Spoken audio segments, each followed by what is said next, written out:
Question number 86। एक second. 86 क्या है? रजिस्ट्रेशन ट्रिब्यूनल, जो जो रजिस्ट्रेशन ट्रिब्यूनल होता है फॉर फर्स्ट रजिस्टर का, ये कितने लोगों से कंसिस्ट मिलके बना होता है हमारा? इसका थोड़ा साइज बड़ा कर देते हैं। ये कितने पर्सन से मिलके बना होता है हमारा? 3% से मिलके बना होता है, याद रखना है। क्या? Register tribunal. नेक्स्ट है, if a drug contain a colour which is not prescribed. अगर एक ड्रग है वो कोई ऐसा कलर शो करती है जो उसके अंदर प्रिस्क्राइब था ही नहीं, तो ये क्या है? हमें मिसलीड कर दिया ना। और जो मिसलीडिंग ड्रग होती है किस कैटेगरी में रखते हैं हम? मिस ब्रांडिंग के अंदर। देखो तीन चीज है, इनके तीन कीवर्ड है जो हमें याद रखने होते हैं, नहीं तो दिखने में सेम सेम सी है। जो मिस ब्रांडिंग ड्रग है ये तो क्या हमें मिसलीड करती है। जो चीज ने जो मतलब जो जिस चीज का हमने कहा ही नहीं उस चीज को क्या करती है? दिखाती है। कोई ड्रग है मिसलीड कर रही है कि इस काम की यूज में आएगी, जबकि उस काम की यूज की है ही नहीं, तो ये क्या है? मिसलीडिंग ड्रग है। एक ड्रग होती है ये क्या है? स्पूरियस ड्रग, इसे क्या बोलते हैं? इमिटेटिंग।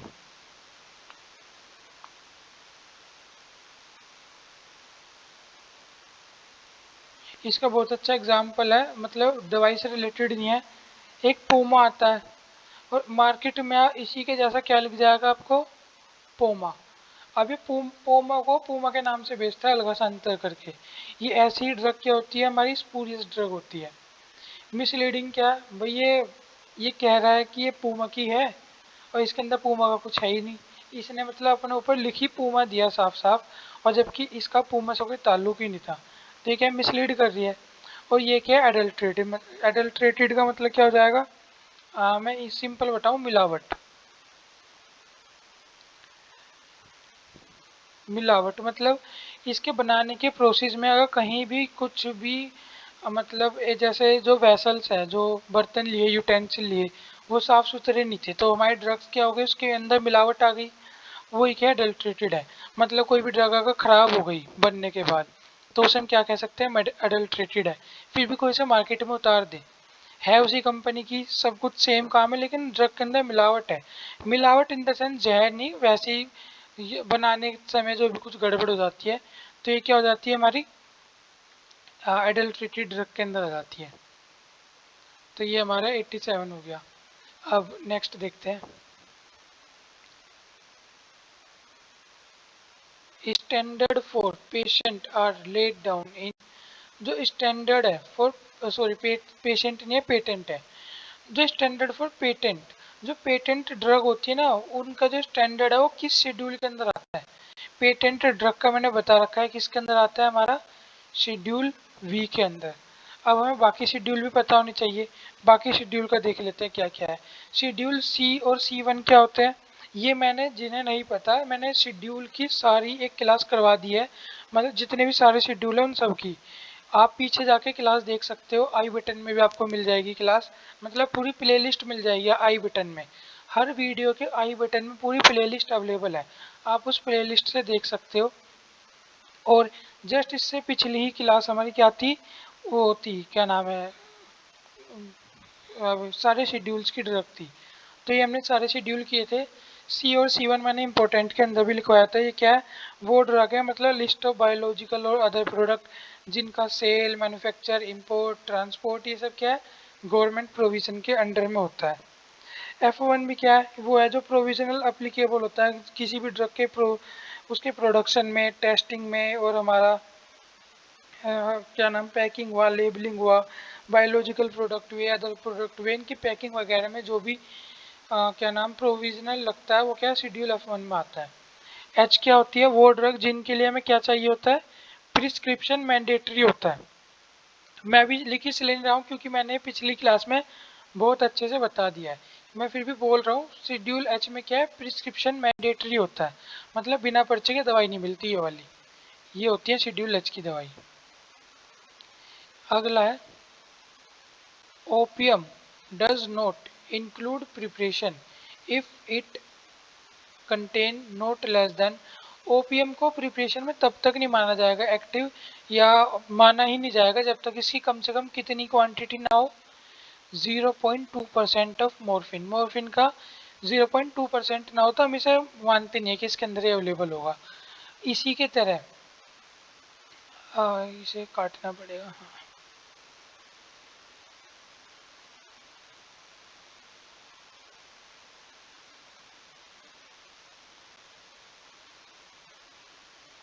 इसी की तरह जो ये होती है हमारी कोकेन,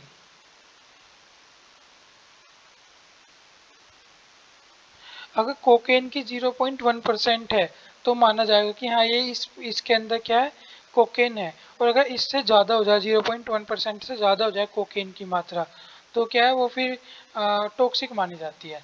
तो ये भी हमें पता होना चाहिए। इसकी तो 0.2% है, यहाँ से स्टार्ट होती है और कोकेन 0.1% पे ख़त्म। इससे ज़्यादा होके तो फिर माना जाएगा कोकेन आ चुकी तो आपके प्रोडक्ट के अंदर, वो भी एक लिमिटेड क्वांटिटी से ज़्यादा। मतलब ये कोकेन का मैक्सिमम क्वांटिटी है इसकी। इसके बाद भी यूज़ करते हैं लेकिन वो स्पेशल केस में करते हैं। ये भी स्पेशल केस में होती है, नॉर्मल में तो मॉर्फिन को यूज़ नहीं करता।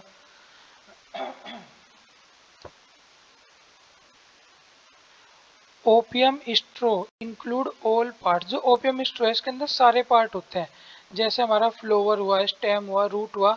क्या नहीं होता, सीड नहीं होता किसके, ओपियम स्ट्रो के अंदर। अगर हम अल्कोहल का नाम ले तो इससे क्या मतलब होता है, the word alcohol include, alcohol के मतलब से अगर किसी भी प्रिपरेशन के अंदर अल्कोहल लिखा है तो इसका मतलब क्या है, सारे हाइड्रोक्सी कंपाउंड, ये मिथाइल अल्कोहल, ये सिर्फ alkyl alcohol, sorry ethyl alcohol, ये दोनों इथाइल और मिथाइल। मिथाइल अल्कोहल तो टॉक्सिक होती है, अल्कोहल का मतलब सिर्फ और सिर्फ क्या होता है, इथाइल अल्कोहल। नेक्स्ट उस पर चलते हैं। The pharmacy council of India is constituted by, जो फार्मेसी काउंसिल ऑफ इंडिया है किसके द्वारा बनाई गई थी, ये हमारी बनाई गई थी किसके द्वारा, सेंट्रल गवर्नमेंट के द्वारा। और ये किसके अंडर में काम करती है, ministry of health and family welfare, उसके अंडर में क्या करती है, काम करती है किसके।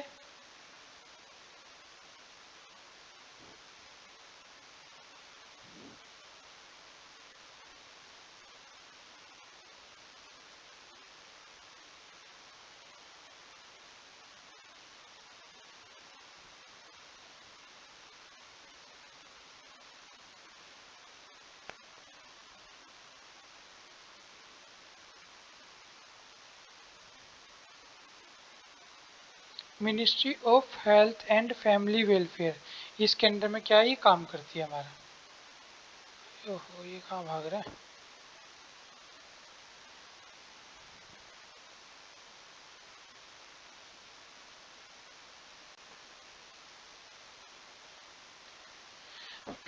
नेक्स्ट पे चलते हैं। जो लाइसेंस है ना होल सेल के लिए, जो जो ड्रग स्पेसिफाई होती है सी और C1 शेड्यूल की, वही बायोलॉजिकल स्पेशल प्रोडक्ट जिनके मैन्युफैक्चर, सेल, मार्केट, ट्रांसपोर्ट सब स्पेशल प्रोविजन में होता है, उनके होल सेल का लाइसेंस ये किस शेड्यूल के किस फॉर्म के अंदर होता है, ये हमारा फॉर्म नंबर 21B। कुछ फॉर्म है, इंपॉर्टेंट फॉर्म है, मैंने साथ साथ करवा रखे हैं, तो आप वीडियो के अंदर से फॉर्म भी याद कर सकते हो, ज़्यादा फॉर्म नहीं है, कुछ ही फॉर्म है। तो ये भी हमें क्या है एक तरह से याद या पता होनी चाहिए। ठीक, जैसे एक इम्पोर्टेंट फॉर्म हमने इससे पहले क्या पढ़ा था, इससे पिछली वीडियो के अंदर वो था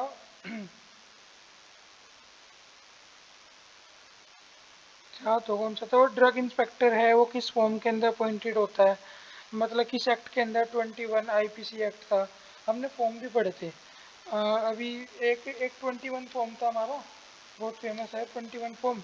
क्या नाम, जो लाइसेंस है स्पेसिफाई होते हैं रिटेल के लिए, इसी के ही C और C1 के रिटेल फार्मेसी के लिए जो लाइसेंस होते हैं वो किस फॉर्म के अंदर आता है, फॉर्म नंबर 20 के अंदर। इसी तरह होलसेल किसके अंदर आता है, 21B के अंदर। ऐसे क्या, life period of drug belong to, जो लाइफ पीरियड है किससे बिलोंग करता है, शेड्यूल P से। इसी तरह शेड्यूल X से क्या है, जो इस पे वो मतलब जो ड्रग्स होती है जिनके सेल, ट्रांसपोर्ट, इंपोर्ट और हमारा क्या नाम, जो भी काम होगा इनका खरीदी फरोख्त का, वो सब क्या होगा, गवर्नमेंट प्रोविजन के अंडर अंडर में होगा। वो ड्रग क्या किसके अंदर आती है? शेड्यूल एक्स के अंदर। अगर हम एक इसकी डेफिनेशन टाइप बोलना चाहे तो list of drug whose import manufacture sale labelling packing are governed by special provision. यही क्या होती है हमारी शेड्यूल एक्स। शेड्यूल एस सबको याद होगा। शेड्यूल एस हमारी क्या होती है? Standard for cosmetic. क्या? स्टैंडर्ड फॉर कॉस्ट में कॉस्मेटिक। और शेड्यूल क्यू क्या होती है हमारी? शेड्यूल क्यू होती है कि the list of coal tar colour permitted to be used in cosmetic. क्या? List of coal tar colour permit. कितना का जो कोल टार का कलर है वो क्या परमिट होगा उसमें। अब ये लिख देते हैं, ये भी लिख देते हैं, स्टैंडर्ड ऑफ कॉस्मेटिक।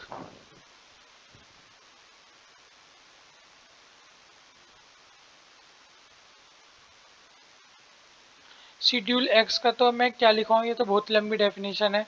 इसका हम यही कर सकते हैं, मतलब कि इनका जो इंपोर्ट है,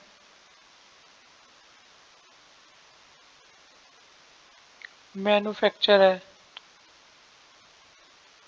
पैकेजिंग है,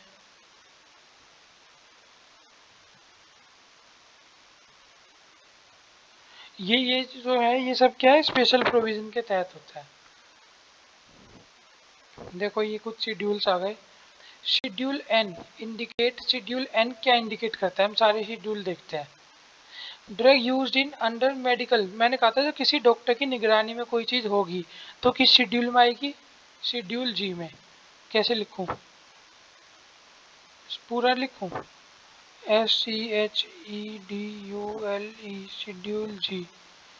इसे छोटा कर देते हैं ताकि लिखा जाए सही से। ये क्या है हमारा? शेड्यूल जी। जो है drug marked under generic name. Generic name से कहाँ आएगी? SCHEDULE शेड्यूल, ये इंपॉर्टेंट है, डब्लू। इसके अंदर जेनरिक की आएंगी। और जो हमारा शेड्यूल है ना, ये क्या है? चलो यहीं लिख देते हैं SCHEDULE शेड्यूल एन। और अगर शेड्यूल एम आ जाए तो जो रिटेल फार्मेसी ना इसकी जगह होलसेल आ जाएगा बस। तो क्या आ जाएगा? शेड्यूल एन, वो सॉरी एम आ जाएगा। एम, एन पे तो रिटेल है और एम पे क्या है? होलसेल। और जो हमारा लाइफ पीरियड ऑफ ड्रग है ये किससे आ जाएगा? Schedule P, life period of drug.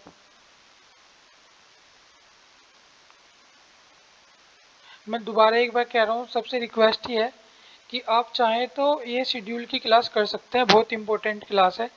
जिसने ना लियो तो वो क्या है, मतलब स्पीड बढ़ा के या आवाज़ को म्यूट करके खाली वैसे भी लिख लेगा। तो इम्पोर्टेंट भी बता रखे हैं मैंने कौन कौन से इम्पोर्टेंट है।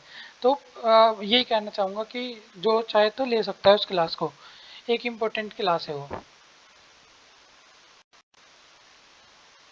इसका आंसर क्या हो गया? Schedule N. शेड्यूल एन मतलब वो मिनिमम इक्विपमेंट जो नीड चाहिए किसी फार्मेसी को खोलने के लिए। ये कह रहा है कि the drug of personal use, कोई पर्सनल यूज के लिए ड्रग इंपोर्ट करना चाह रहा है बिना किसी परमिशन के, तो वो मतलब कितनी मंगा सकता है? और मैक्सिमम लिमिट क्या है? 100 डोजेज, इससे ऊपर नहीं। आपने देखा होगा जब भी कभी बाहर जाते हैं, विदेश वगैरह में जाते हैं, तो कोई इंसान है जिसकी कोई दवाई चल रही है, तो क्या एक लिमिट फिक्स कर दी जाती है कि आप अपने साथ इससे ज़्यादा मेडिसिन नहीं लेके जा सकते। इतनी ही मेडिसिन लेके जा सकते हैं। इसी तरह अगर कोई इंसान इंपोर्ट भी करवाना चाहे या जाए खुद भी कहीं, तो एक लिमिट होती है कि आप 100 डोजेज किसी भी चीज़ की लेके जा सकते हैं। मतलब आप बीपी की दवाई लेके जा रहे हैं तो 10 पत्ते लेके जा सकते हैं। अगर 10 गोले का एक पत्ता है तो उसके लगभग 10 पत्ते लेके जा सकते हैं, 100 डोजेज। ये मतलब प्रिस्क्राइब होता है। इससे ज़्यादा लेके जा रहे हो कि आप कहो कि भाई वहाँ वो दवाई नहीं मिलती, हमारे देश में मिलती है और मैं वहाँ दूसरे देश में जा रहा हूँ, तो आपको स्पेशल परमिशन लेके मिल जाती है वो दवाई, ऐसी कोई बात नहीं है। ये कह रहा है which one of these disease does not belong to schedule J. Schedule J क्या होता है? हमने पढ़ा था ना, वो मतलब वो डिजीज है जिसके अंदर कोई भी ड्रग क्या है, कोई भी ड्रग ये क्लेम नहीं करती कि वैसे वो कर देगी, क्या नाम, ठीक कर देगी। इसके अंदर कौन सा नहीं आता? डिप्थीरिया इसके अंदर नहीं आता है। इसके अंदर टीके भी आते हैं डिप्थीरिया के, बाकी आती है। तो एक बार शेड्यूल जे के बारे में हम थोड़ा सा और जान सकते हैं। शेड्यूल जे क्या है? ये मतलब a list of disease which a drug may not claim to prevent और क्योर। इसके अंदर क्या है मतलब, under rule 106 drug and cosmetic act, drug can not claim, जो मैं बार बार एक लाइन बोलता हूँ, drug can not claim to treat और प्रिवेंट एनी डिजीज और रिफॉर्म कंडीशन लिस्टेड, और उसकी कंडीशन को इसके अंदर आप मेनली देख सकते हो। मतलब है तो बहुत सारी, लेकिन ये कुछ के नाम लिखे हैं। एड्स हुआ, ये एड्स का सिंबल भी देख लो, ह्यूमन इम्यूनो डेफिशिएंसी वायरस, इसकी फुल फॉर्म है। एड्स की क्या होती है? Acquired immunodeficiency syndrome. AIDS हुआ, एंजाइना पेक्टोरिस हुआ, ये जो चेस्ट के अंदर पेन होता है। Angina also known as angina pectoris is chest pain और pressure symptom of coronary heart disease. Usually क्या है? Insufficient blood flow of heart muscles, myocardium condition भी बोलते हैं। मैंने पढ़ा भी रखा है, ऐसी बात नहीं है, ठीक है। ये क्या हमारा अपेंडाइटिस है। अपेंडाइटिस क्या है जो हमें पता है? Appendicitis is the inflammation of appendix, जो कहाँ होता है? जहाँ हमारी स्मॉल इंटेस्टाइन खत्म होती है और लार्ज इंटेस्टाइन स्टार्ट होती है, वहीं क्या है? एक अपेंडिक्स निकला होता है हमारे अंदर। ये क्या है? अब इनएक्टिव हो चुका, क्योंकि अब इंसानों ने क्या है मतलब, जो डायरेक्ट सेलुलोज नहीं खाते, ये सेलुलोज के लिए होता था, तो ये अब इंसानों के अंदर क्या एक्टिव है, मतलब एक्टिव नहीं है। इस तरह का ब्लाइंडनेस है, कैसे ठीक करने की कोई दवाई आ सकती है?